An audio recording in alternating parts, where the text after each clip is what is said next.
This next panel is fucking up the internet at ICANN. With ICANN, yeah. With ICANN. However, through ICANN. You have to really get on top of that mic and stuff. Yeah, okay. Maybe I can.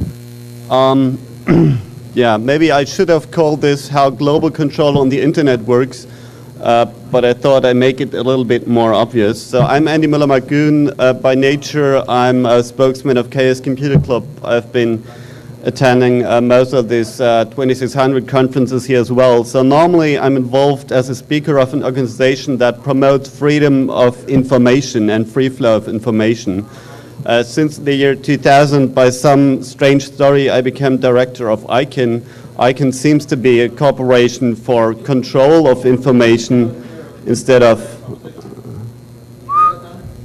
freedom of information, which of course does not mean freedom of speech at all times in all rooms.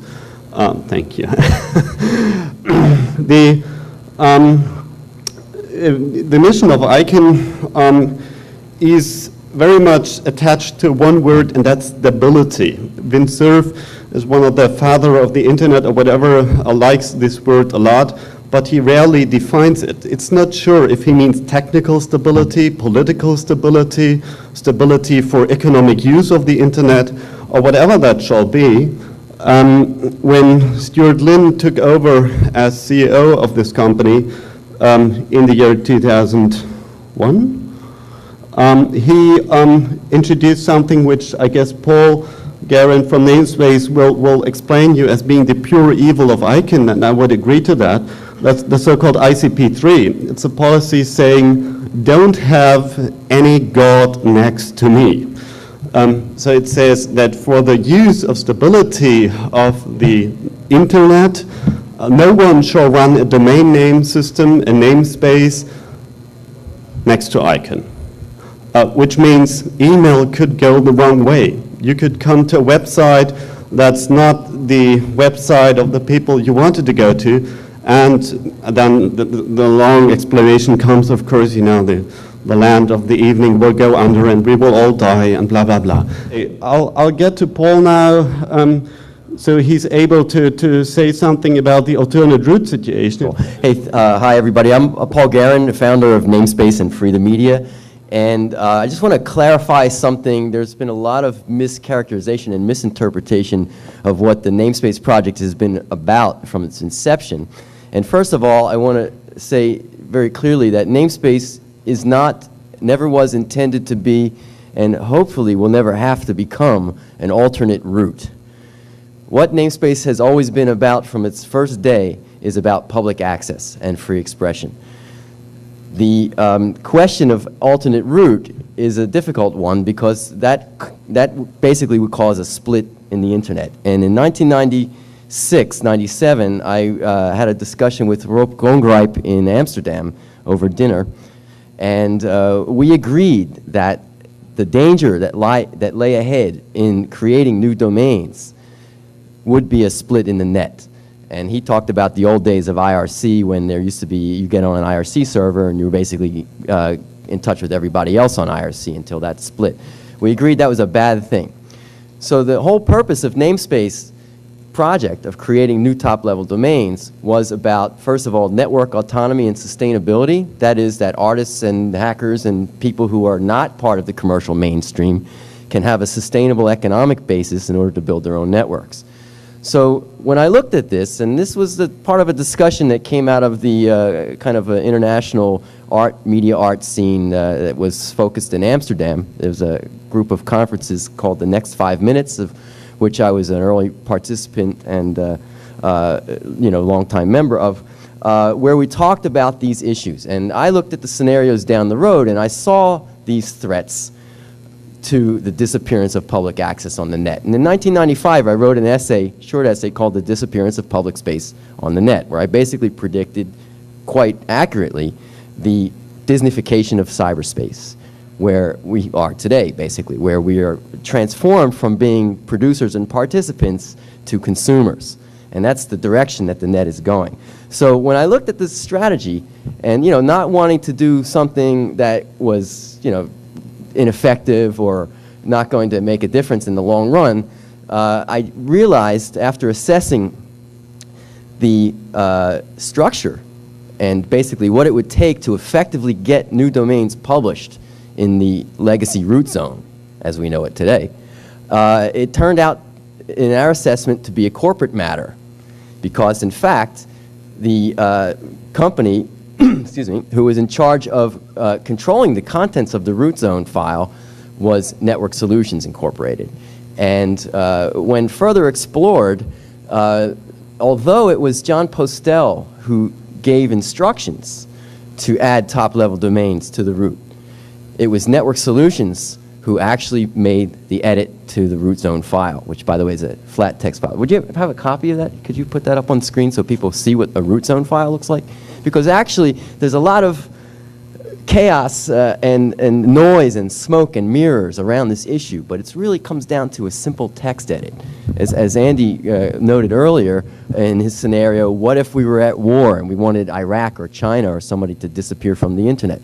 Well, all that would require would be that their top-level domain glue, so to speak, would be deleted from that text file. And in basically no time at all, people wouldn't be able to access .iq or .cn, for example. So when I saw this happening, and by the way, namespace was actually activated in the summer of 1996, so there was nothing called ICANN at the time. It was IANA, John Postel in California, and Network Solutions, who had the contract. So namespace started in 1996 rather, and we seeded with about 30 proof of concept top-level domains that we initially published on our own. And it was just, you know, from the people who were involved in the early stages of the project, we felt that these were obvious choices. For example, .art, .music, .info, .sex, etc. And so we set up machines that were running these top-level domain records with an amended root zone file. We had a copy of the legacy root zone, and we added these additional entries. So when you would point to any of our resolvers, you would be able to type in, you know, joes.art, and you'd get somebody's page if it was registered under that domain. So the question was, how could we get people, first of all, to understand this, which, you know, most people were still struggling to get on AOL and make that work. How could we get people to understand, first of all, the importance of the domain system and also how easy it is to resolve, for example, what exists today, bush.sucks. So we created a switcher application that would switch the local TCP settings in the DNS, and we freely distributed that along with instructions how individual users could route around the exclusion of these top-level domains. But we saw, you know, it was never intended that our service was going to replace the existing system. We were looking for a way to gain access. And going back to the corporate matter, as I said, what first came to my mind was, as a lot of people, we, you know, around 2600 scene know very much about the phone system, that it was the deregulation of the phone system, the breakup of AT&T, that actually allowed the internet to grow. So what caused that? Well, in the 1980s, there was a company around called MCI. Anybody heard of them? They weren't very big in those days, but they were attempting to provide alternative long-distance services where you could just pick up your phone and dial a 11-digit code, and you would then be able to get to some cities. Wasn't full coverage. So in 1978, I think it was, or 77, MCI challenged AT&T on the basis of antitrust, specifically for violations of the Sherman Act, which is denial of access to an essential facility. In the case of AT&T, who up until 1983 was the telephone company monopoly in America, and it was a government-sanctioned one at the time too, it was ruled in 1983 that AT&T could not exclude MCI from patching into their local switch in order to route long-distance calls directly. So now the rest we know is history. So what NAMESPACE's strategy was then was to take Network Solutions on a corporate battleground through the antitrust laws. And that was the basis for gaining access to the root zone. Now, when we first sent the letter, I signed a letter on March 11th, 1997, announcing the fact that NAME.SPACE was in existence and that we were at the time publishing about 350 top-level domains that were suggested by a public survey that we were conducting on an ongoing basis where people could suggest new domains. So we took thousands of emails from all over. People were pretty enthusiastic about it. And we asserted moderate editorial control, what we thought would make sense generically to serve the largest number of users, and we published those domains. So I sent the letter of request on behalf of NAME.SPACE to Network Solutions, and they responded with a phone call.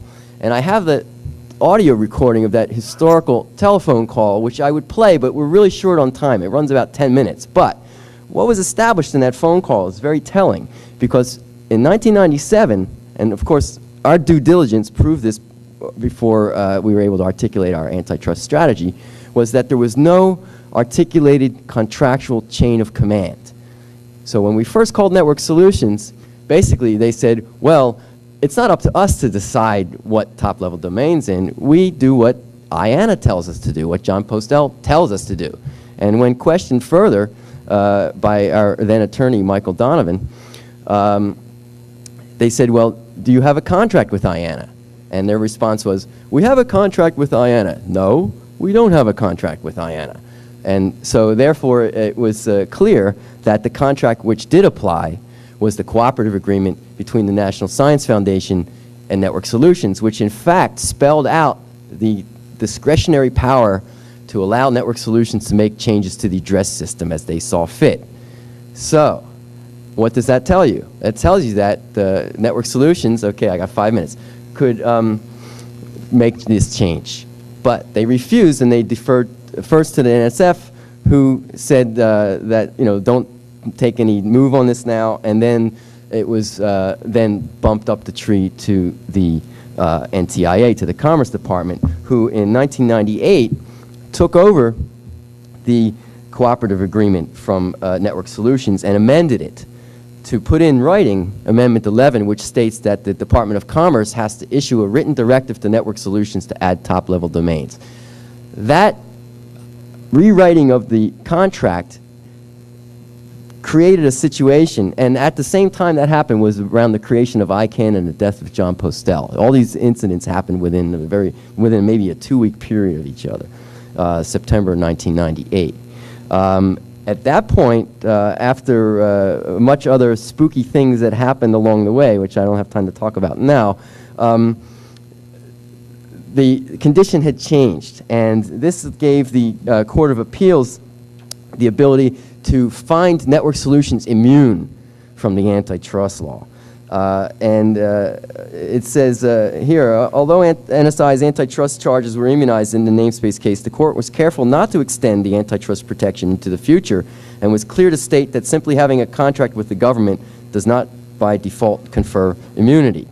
NAME.SPACE is surely correct in arguing that the existence of a government contract does not automatically confer a federal agency absolute antitrust immunity onto a private contractor. However, the conduct being challenged by NAME.SPACE in this appeal was compelled by the explicit terms of NSI's agreement with a government agency and by the government's policies regarding proper administration of the DNS. So in other words, it was a policy decision and not a legal decision. And so the antitrust challenge still remains. However, I don't see that as the way to go, and I think ICANN, as I had seen from the beginning, is really mainly smoke and mirrors, because where the power lies is the Department of Commerce. And in fact, I agree with the concept of the internationalization of the net and things like that, but one thing you could say our lawsuit accomplished is that we smoked them out, because there was not an articulated chain of command. NAME.SPACE's argument was that the DNS and the root domain is a global commons, and that there should be non-discriminatory and equal access as the antitrust laws apply. Now, when the government stepped in and asserted their authority, basically what they're doing is denying us our right to publish. And what does that sound like to you? Sounds like a First Amendment violation. So the strategy to go forward now is I have an organization called Free the Media. Free the Media is transitioning to the nonprofit management of the top-level domains that NAME.SPACE has published. And for example, we are the publishers of .sucks, and the policy that Andy discussed earlier, where a trademark holder wouldn't be allowed to register Microsoft.sucks, for example, would be the case. So they're telling me to wrap up now. I wish I had about 10 more minutes to go into this, but basically you can come by. We're going to have a table here tomorrow. You can support our organization by joining Free the Media and by registering in some of the new domains and petitioning the Department of Commerce for access to the legacy root so we can exercise our rights to free speech and public access. Thanks a lot. By the way, there's a new book out called Ruling the Root, MIT Press. This is by Professor Milton Mueller, Syracuse University. I suggest you read it because this does lay out some of the history. Thanks.